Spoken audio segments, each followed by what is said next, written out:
Good morning and welcome to Sermon Extra. We are having a wonderful day. Look, it's sunny outside. It's supposed to hit 50 today. Wow. How can we not be all happy? We're not talking about the Lions. That's how we're staying happy. That's how we're staying happy. But yes. No, it was a wonderful Sunday of worship. Yeah. And Pastor John, let's get right to it. Let's get right to it. I don't know. I said everything I needed to say. We're done. So, no. Matters of the heart. Yeah. No, I appreciated the opportunity to continue the series. I started off by kind of reminding people and just boiling it down to you matter, and I just wanted to kind of get a foundational element in there. And I'm hoping and praying that people embrace that idea that the lost are important, and we can get just as God's people, and I'm not saying this in an accusatory fashion toward anyone, because we all fall into it, of just the receiving end. It's like, what do I get? And thank you, God, for all the things you give me. But the idea that there are people out there that don't know Jesus yet, and they matter. Yeah. And so, anyway, just 2 weeks, talking about generosity, yep. and appreciated you kind of setting the ball on the tee last week and talking about generosity, getting real with your story and stuff. I think was very personal, very helpful, and then just to dive a little deeper into the spiritual discipline of tithing. And I don't know, it's one of those that there was a lot of things on the editing room floor for me on this. You could just go on, and tithing, like for example, talking about as a spiritual discipline, the difference between offerings and tithes. Because we always say, thank you for your tithes and offerings. Yeah. And, just helping people understand that the tithe, there's a mindset around it that it already belongs to God. It's not you deciding whether or not I should give of my income or whatever. God's saying that's already mine. Are you willing to relinquish it? But then, I was having this conversation between services with somebody. It's like, we have a generation coming up that's very cause-driven. It's like, I'll give to this cause, if you're going to meet these needs. Well, the tithe is not cause-driven. It's not a directed fund. It's not saying, okay, here's my tithe, and I want you to apply it to. As soon as I do that, then it's an offering. Right. If I say, put this toward missions, put this toward, whatever, your passions are around. A tithe this isn't mine.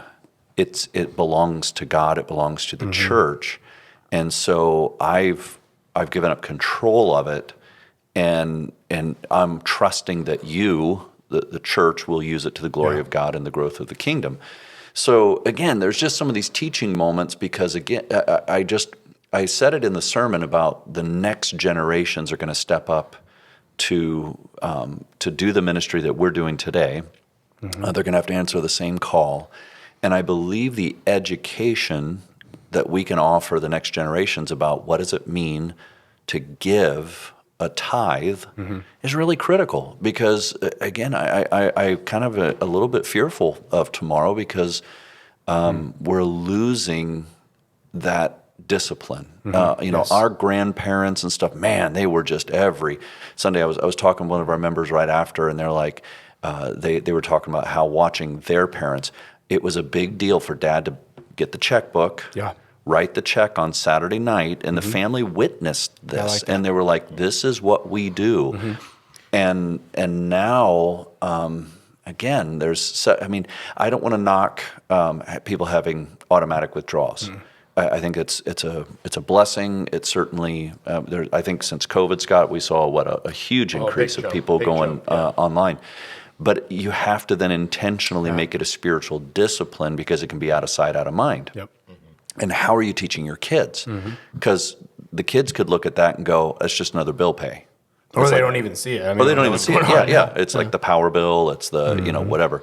So anyway, it's part of it's the lifeblood, both of the temple and the temple times, Old Testament. It was the lifeblood of the New Testament church. It was, and I said this on Sunday.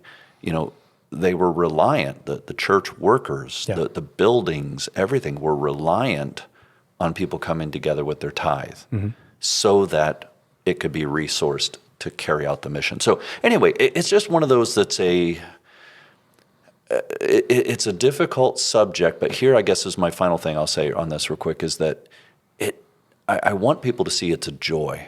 It's not a burden. It's not God's not going to like me if I don't do this. It is a joy. I was talking to Pastor David Lotion, and he's like, tithing is gospel. And, his point was, it's done out of a joyful heart. Yeah. It's done out of gratitude, and we get to see what God will do with our widow's mite or our large sums. God blesses it. It's like the loaves and the fishes. God can multiply those things and use those in a powerful way. To be able to do so much more together than you could do on your own. Oh, yeah. And it's important for us all to share our faith. Yeah. To reach out, as with the Joining Jesus on Our Mission, to reach out to those in our neighborhoods and around.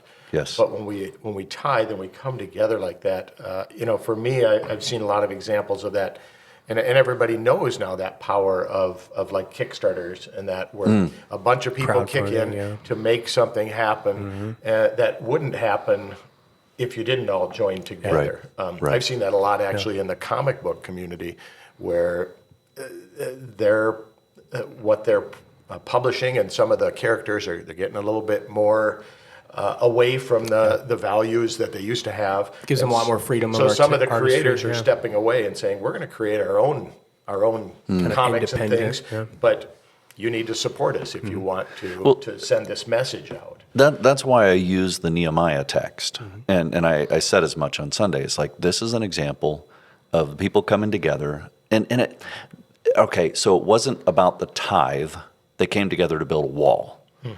But it's the same idea as what you were just getting at, Scott. It was like, you couldn't do this on your own. A small group of people couldn't do it on their own. This required all of the people of Israel, and it's a beautiful story. I mean, of working with one hand, a weapon in the other. I mean, it was just his leadership and tactics and strategy were amazing. But yes, I agree. If everybody does a little, I mean, the statistics out there, if Messiah tithed, we would never have to talk about money again. We would have enough to pay mortgages, get out of debt, churches and that kind of stuff. We would be giving it away because we wouldn't know what to do with it all. And so if people can just start somewhere, maybe just a small, weekly, consistent amount, and just continue to ask God, hey, challenge me. I want to see, God says, and I didn't use that text, it came out in the video, but the Malachi passage, test me in this, and I'll bless you. I'll bless you. And so I let the video speak to that text rather than. And you did touch on that a little bit, and the thing I would expand, and I had someone ask me about this, about like, hey, I want to tithe, but it's hard. And I'm like, yes, it is. And it does become one of those things, especially as we talk about it as pastors, where it's like, guys, trust me on this. Make this a priority, because we've seen the people that are generous and give, and we see the joy. We see it. So we're like, guys, I can't describe it to you, but do this. And the thing I thought about was, you said, 1%, great start. But this is something I had to commit to, is like, have a plan to get to 10. If you want to get to 10, and I think all of us would love to, have a plan. And so for me, it took time, and it took saving and not spending some things. And see, that's more the educational side. If we would have had more time in a sermon to say, okay, let's talk about a plan. Let's talk about. I remember back in the day, you would put a grid on the back of the bulletin that had, if you make this much, and here's 1%, and you'd find where you're at, and you could develop a plan. And no, you didn't have time for that at all. But I just want to encourage people, because that was kind of at the heart of my message, is like, once my heart changed, it's like, now I need a plan. And it seemed like I was just budgeting or doing those sorts of menial things, but at the same time, it was like a spiritual discipline, and it was a shaping of a heart, and it took even years. But I want to encourage everybody to do that, because, and I continue to try, and how can we be more generous, and how can we, I still have the same goal of, my life goal is to not care about money. My life goal is still to not have to worry about money. But now it's not get rich so you don't have to worry about money. It's dethrone it from your heart and have spiritual practices. It's like the Apostle Paul says, I've learned to be content in all circumstances. Exactly. All circumstances. And I think if that isn't one of your goals, that's a good goal to have, I think. So in that sense, I see it. It's a first commandment issue. Like when we build our budgets, there's different ways to approach it. Are we approaching it where like, all right, I got all these bills to pay and now what do I have left for God? Yeah. Or, I mean, really it should be First fruits. First fruits. Like, You don't know what you have until 10% is right. That's what we're meant to start with. And again, not because we have to, but because like, it's the knowing like, God, this is yours. And so, Yeah. I think one of the biggest issues is after you get past tithing, you have to go to taxes, and then you're like, "Oh, the trunk is getting big." So the joke is always like, do I tithe pre-tax or is it gross or net? Render Yeah. to Caesar, but make sure you got it. So one of the things, guys, that I always struggle with in this, and that I just would love to hear your thoughts too. Okay, so in Malachi, so the tithe is supposed to be from the heart, and it's supposed to be because we get to and worshiping God. God, and I don't mean to sound in a negative way, God kind of throws a wrench into that a little bit, in my opinion, when he says, test me in this and see if I don't bless your socks off. That's my interpretation of it. So it still feels like the message that can be heard is, if you tithe, God will bless. Yep. Right. And that's kind of what God says Yeah. in Malachi.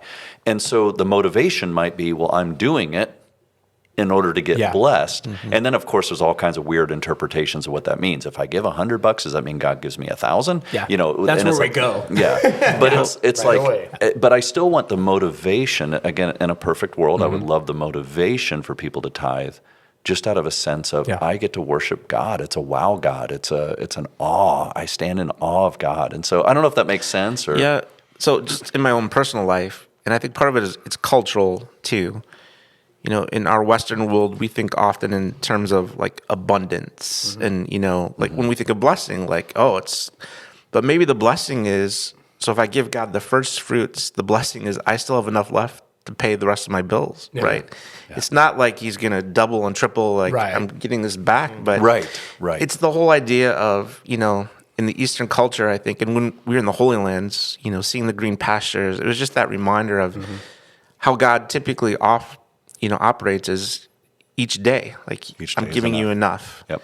Yep. And the blessing is tomorrow you're going to have enough. And it's living by that faith. Now, that's not to say God doesn't bless in abundance. He does too. But I guess that's how I've come to approach this, to think of is the blessing is that, there's plenty of things to worry about tomorrow. Let's not worry about that. We got enough today. So. I was talking to some guys about this. We were talking about that passage, and I actually thought of it this way. And I gave this text kind of briefly in my message on generosity. 50% of Gen Z and younger millennials, they did a bunch of them want to be famous, and 70% want to be rich. And so what my thought is if that tithing, that act of generosity can dethrone from their hearts, we don't know what the blessing is. We think it's riches, but the blessing is actually, I'm going to make money matter less or not be the thing that decides if you're happy or sad, because that statistic was given by a TED Talk by a guy that over 100 years has done a study at Harvard of this one generation of guys. And it's a president, janitors, lawyers, doctors, teachers, you name it. And they looked at their life at 40, 50, 60, 70. Now they're interviewing their kids and their grandkids. And the only thing the happy and healthy ones had in common was relationships. Spiritual relationships, family relationships, and friends. They were all happy, and they all lived to be in their 80s and 90s. They were all the healthiest and the happiest. And some of them had no money, basically. Some of them were wealthy. That was not the indicator. Socioeconomic impactors were not. It was all about if they have 2 to 3 strong relationships, and they said there was a spiritual component, faith. But that's what mattered. And so that's my point is when God says, I'm going to bless you beyond measure, it's not going to be a bunch of money probably, but it's going to show you what's most important. Well, that's, and I've known that too. I mean, in terms of wrestling with it, and I think what occurred to me as you were saying that was, we have already said, Paul, says, I've learned to be content. And so we let Scripture interpret Scripture. Yeah. And so if God says, I'm going to bless you, and Paul up here in the New Testament is saying, I've learned to be content both in wealth or in poverty, etc. It goes back to your life goal. I want to worry about money less. And so, Since when do people know what's best for them? Yeah, since when do people know what's best for them? Yeah, there you go. There you go. Yeah. God knows. God much knows. better. Yeah. God does know. So where do we go from here? everything in a way is kind of building from a relation, or excuse me. Yeah. Let's start with the right one. Eternity. Eternity. I mean, eternity matters, and then relationships matter, and generosity and tithing, and which again, first commandment issue, but ministry matters is where we're going next, and we all have a place, a part of God's body and what He calls us to do, and I love the Ephesians 4 when everyone is doing their part. Yeah. Right. The whole body, the church, is healthy. Yep. It's growing. It's full of love. We're knowing Him and we're making Him known. We're reaching out. Yeah. And so, yeah, ministry matters. Joining Jesus on His mission. Yep. Yeah. Yeah. So that's where we're going to go on Sunday. And then we have one more after that, don't we? Serving matters. Yep. Wow. Then we get into Lent. Sorry. We'll be there. That's going to be there. We're just so. a couple Don't weeks blink, away. It's February is crazy. going to be March real quick. Oh, I know. So, in anticipation of Sunday, if people read Ephesians 4, that would be- Ephesians 4. Ephesians 4 Super would be good. good. It's very yeah, yeah, just beautiful imagery. And I would love for people to see that they're not on the sidelines; they're in the game. They're in the game, and this is you're part of the team. And The video that you shared, which was so good too. I mean, skit guys always do a great Yeah, job. they do. But that was part of the video too. Of if God has everything, why does He? Well, He gives the money to the church. Does God know about? that was so cute. Yeah, he kind of created the system. Yeah. If you ever want to look at your church and say, "Hey, are we biblical? Are we doing it God's way?" Ephesians 4 is a really good text with Christ as the head, the body, Yeah. working in the different parts. I mean, that's really strong. Yeah. Yeah, that's it. No, God built the system, right? Built the so He system, built that's the right. system both for tithing and for service and Yeah. ministry, and yeah, He could do it a bunch of different ways, but this is how He does it. Yeah. And did it, So cool. There was what song is it that was on the radio for a long time? It's an older one, but it was he's in the song. He's praying, God, why don't you do something? And he goes, I did. I what is he? I made you or I sent you. I can't remember what Yeah. the words are Yep. exactly, but the point is that I did do something about it. It's You're who it. you're. Yeah, you're it. You're the You're it, something. Ball's in your court now. But God is a God of means. Yeah. And I said it in the message yesterday. God doesn't. He gives us free will. He doesn't make us robots. It is the church coming together in every aspect. And I said time, talents, and treasures. And I think that hits on where this will go. And not or. Or it is not a buffet. It is. I'll pick those two. Yeah. It's a buffet. Pick and choose. Why at least pick 2/3 I was of thinking them? about that yesterday during your second time I was hearing your sermon. I was like, it's and. It is not or. It is and not or. That is absolutely right. Love it. Great. Thanks for coming together. Yes, thank you. Glad you're feeling better. and Yes, yeah. Last right week now we're wasn't all good. healthy. So Yeah. far. Well, yeah. All is good. All is good. Super. We will be back again next Monday. Next Monday.